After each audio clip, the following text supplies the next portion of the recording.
La section paloise et le Loup Rugby sont opposés au stade du Hameau dans le cadre de la 15e journée de top 14. Deux équipes en quête de confiance qui n'ont plus gagné depuis plus d'un mois. Alors forcément, ce rendez-vous a été coché par les deux formations pour montrer une réaction, essayer de retrouver de la confiance. Les Palois ont l'initiative du jeu.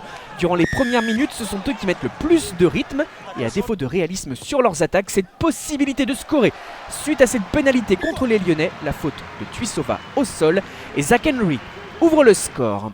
On le voit, on bascule déjà à la 29e, on peut parler de véritable premier mouvement offensif d'Egon. Une avancée constante après une mêlée, Maragou pour le point de fixation, Pellissier a trouvé cette fois Bamba et le demi de mêlée Rodanien qui saute les relais au profit de Joshua Tuisova en bout de ligne, lancé puissant et qui gagne son duel face à Gailleton pour le premier essai de la partie.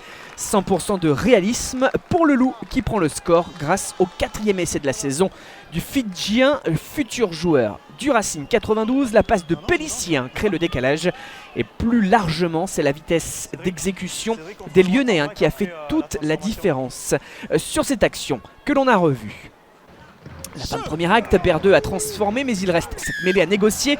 Bamba fautif sur le côté droit de la première ligne lyonnaise. Pénalité et Zach Henry qui peut doubler la mise. Pau est toujours mené d'un point à la pause mais reste à hauteur de Lyon au tableau d'affichage.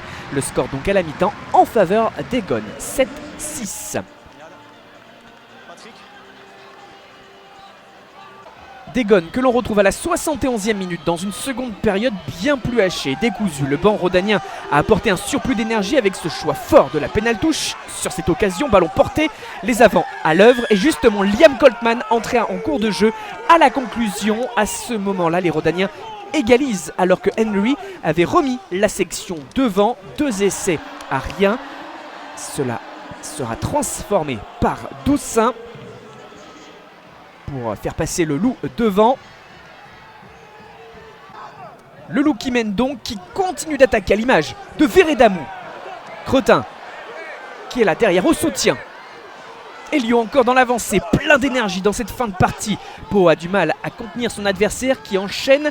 Une faute justement qui coûte cher. Le ballon a été tapé volontairement au sol par Rhys Hewatt qui écope d'un carton jaune. À 5 minutes du terme, Xavier Garbajosa veut y croire, ses joueurs aussi, puisqu'ils sont allés en touche. Et l'action qui découle du lancer avec cette possibilité peut-être sur le petit côté. Doussin, refoulé. Pellissier colle au ballon. Regard cette fois. Et Tavité Veredamou récupère et parvient à s'ouvrir le chemin de l'embut, marquant son premier essai de la saison. C'est l'essai du bonus offensif, à moins que dernière possibilité pour les Béarnais qui sont à l'offensive après la sirène. Un ballon qui ressort, départ sur le fermé de Thibaut.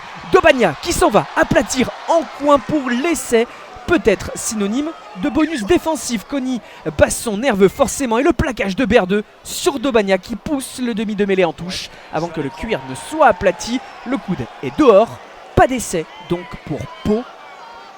Le succès donc du Loup au Hameau face à Pau, 21-12. La joie et même les larmes de Basson. Image forte comme le succès.